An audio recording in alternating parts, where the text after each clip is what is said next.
Hello! In this video I will show you how to bypass parental control on Samsung Galaxy S10 Plus. So you have to start by opening your Google application, then click on your avatar and click on Manage your Google account.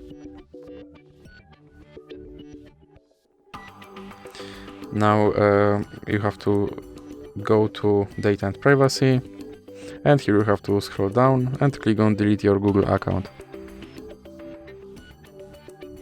Now you have to enter your password. And now you have to scroll all the way down and check these two checkboxes. Then click Delete account. And now your account should be removed. So now let's open, for example, Google Play Store and click Sign In. Now I have to enter my email address.